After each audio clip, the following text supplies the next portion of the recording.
Sapevate che molti ristoranti non hanno il tavolo numero 13? Porta sfiga!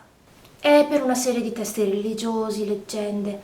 Quindi, oltre alle varie scaramanzie sul numero 13, sarà una coincidenza, ma il mio cervello non riesce a non fare questa associazione.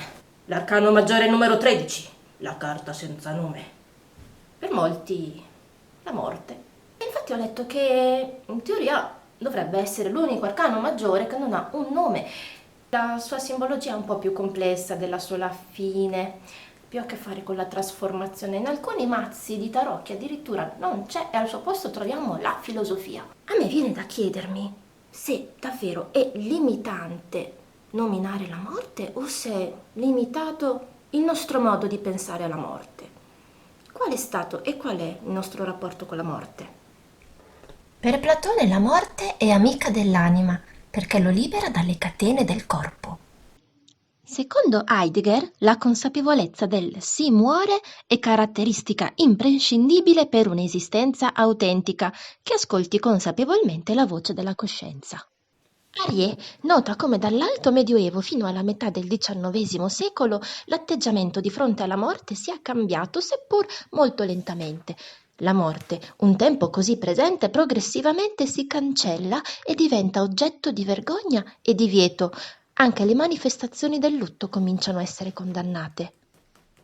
Per Moren, l'angoscia della morte provoca reazioni magiche e la comparsa di tabù, sebbene la conoscenza dell'uomo sia possibile solo attraverso quella della morte e viceversa.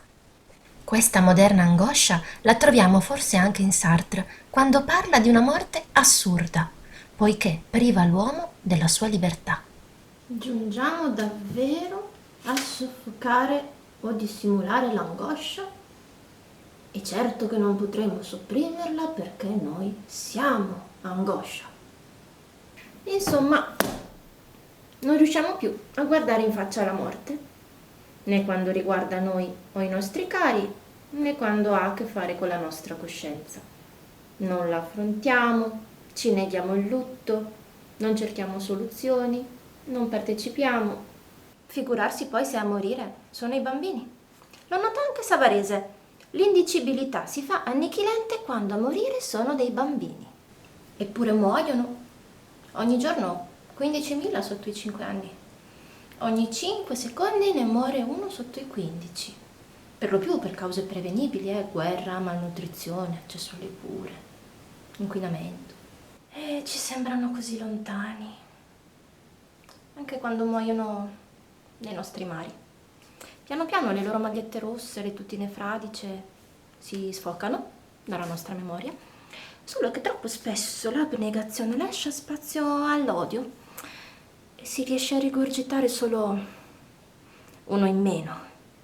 E quando i bambini muoiono durante la gravidanza o poco dopo,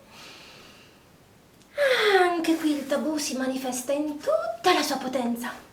Ogni anno in Italia 1800 casi, 5 al giorno, ma è meglio non parlarne. Se proprio ci tieni, meglio usare degli eufemismi. Quindi tuo figlio non è morto, l'hai perso. Tua figlia non è morta, ma è andata in cielo. E se sei il padre, peggio ancora, devi fare l'uomo, devi essere forte. Siamo guerrieri, nervi d'acciaio, anime di platino, così tosti tosti da non sentire niente. E siccome, per colpa del tabù, è un argomento che non sappiamo affrontare, quando capita agli altri diciamo un sacco di boiate. Come sei giovane, ne puoi fare ancora. Vi immaginate, no? A una persona che da poco è rimasta vedova? Dai che sei giovane, il mare è pieno di pesci, ti puoi sposare ancora. È la natura. Che poi anche tu. Sposarsi è una persona con una cardiopatia. E che ti aspettavi? È la legge della specie. Ah beh, eri al 5° mese. Ah vabbè. Ma che davvero ci stai male? Davvero hai voluto vederla? Dai, ora ti trovi un lavoro così non ci pensi più. E niente, comunque se hai bisogno io ci sono, ciao!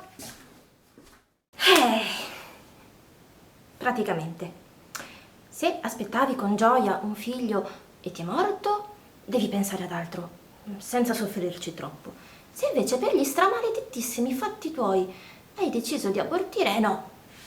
E lì devi star male e ti devi sentire in colpa. Se stai vivendo un lutto perinatale, stoppa quel video e apri l'info box. Troverai riferimenti di alcune associazioni che se ne occupano.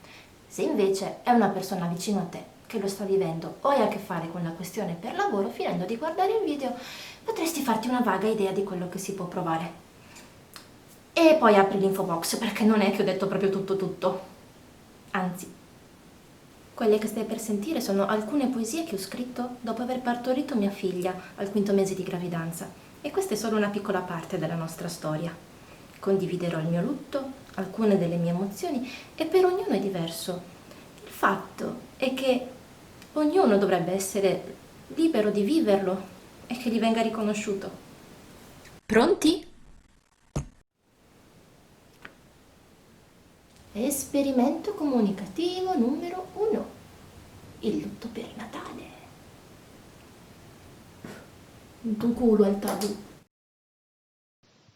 Mi hai lasciato come la neve si scioglie dagli alberi, grottesco, nudo, ramo secco, contro un'alba in grigio e bianco.